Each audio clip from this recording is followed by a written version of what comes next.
Sir ৪ বছর আগে আমার কাছ থেকে টাকা নিয়েছিল। জমি আমি কেনার জন্য ওনাকে টাকা দিয়েছিলাম। টাকা দেবে, দেবে বলে আজকে ৪ বছর থেকে দিচ্ছে না। তারপর আমি তো অনেক গ্রামে আমাদের ন্যাশনাল হাইওয়ে অনেক লোক আছে, ওদেরকে নিয়ে অনেক ধরনের এগ্রিমেন্ট হয়েছে, অনেক কথা হয়েছে। এক ডেট দিচ্ছে, দেবে, দেবে বলে টাকাটা দিচ্ছে না। ওর নাম কি বা কি করে ও? ওর নাম অশোক সরকার, ও জমির দালাল। আর তারপর কি হয়েছে? তারপর তো আমি কি করব স্যার, 4 ইয়ার্স হয়ে গেছে, টাকা পাচ্ছি না। এখানে যাচ্ছি, ওখানে যাচ্ছি, ওকে বলছি, টাকা পাচ্ছি না।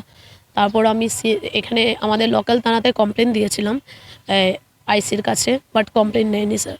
কি বলেছে উনি, বলেছে ঠিক আছে, কেসটা রেজিস্টার হবে। প্রায় 20 দিন পরে আমি গিয়েছি, বললাম স্যার, ফোন করেছি স্যার, আমার কেসটা কি রেজিস্টার হবে না? কোনো রেসপন্স নেই স্যার। তারপরও আমি ওনাকে বললাম যে স্যার, আমার কেসটা কি রেজিস্টার হবে না? কোনো রেসপন্স নেই।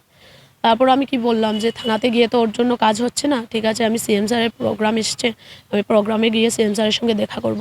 তারপর সিএম স্যারের বাংলোতে গিয়ে ওনার সঙ্গে পুরো কথাটা বললাম। বলার পর উনি বলেছে ঠিক আছে, এসপি স্যারকে বললো যে ঠিক আছে, এটা কাজটা সলভ করে দাও। তারপর আমাদের এসপি স্যার এবং ওসি স্যার, ওনারা আমার কাজটা সলভ করে দিয়েছে এবং এগ্রিমেন্ট করে দিয়েছে। বলেছে ওকে কিছু টাকা দেওয়ার জন্য, আমাকে কিছু টাকা গতকালকে দিয়েছে এবং বলেছে 4 মান্থের ভিতরে টাকাটা কমপ্লিট দিয়ে দেবে। মুখ্যমন্ত্রীর সাথে কোথায় দেখা হয়? অ্যাড্রেসটা লক্ষ্মীপুরের পাশেই ওনার বাংলো আছে, এখানেই স্যার। ওনার সঙ্গে ওখানেই আমার দেখা হয়েছিল। আচ্ছা, বর্তমানে আপনি আপনার এই 22 লক্ষ টাকার মাঝে কিছু টাকা পেয়েছেন, কি বলবেন মুখ্যমন্ত্রীকে? প্রথমে তো আমাদের সিএম স্যারকে আমার অসংখ্য ধন্যবাদ, নমস্কার।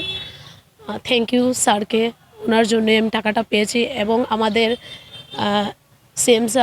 সিএম স্যারের সহযোগিতা, এসপি স্যার এবং ওসি স্যার, ওনারা 3 জন মিলেই আমার টাকাটা দিয়েছে আর কি। এবং এগ্রিমেন্ট করে একটা টাইম দিয়েছে, ওই টাইমের ভিতরে ও বলেছে টাকাটা দিয়ে দেবে। এখন আপনি আশাবাদী টাকা পাবেন? হ্যাঁ স্যার আছে, সিএম স্যার আছে, যেহেতু এসপি স্যার আছে, ওসি স্যার আছে, তো আমার টাকা পাবো, এটা 100% আমি।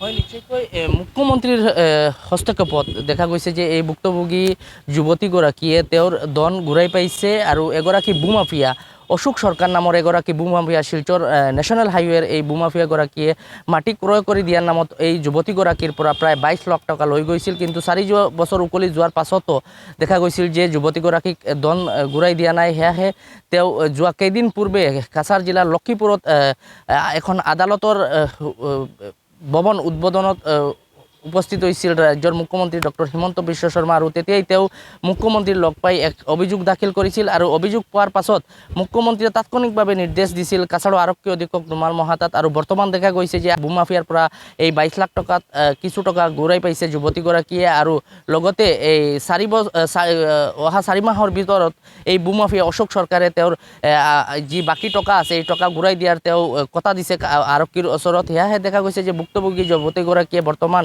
তেওঁৰ ধন ঘূৰাই পোৱাৰ পাছত তেওঁ মুখ্যমন্ত্ৰী সহ কাছাৰৰ আৰক্ষী অধীক্ষকক ধন্যবাদ জ্ঞাপন কৰিছে।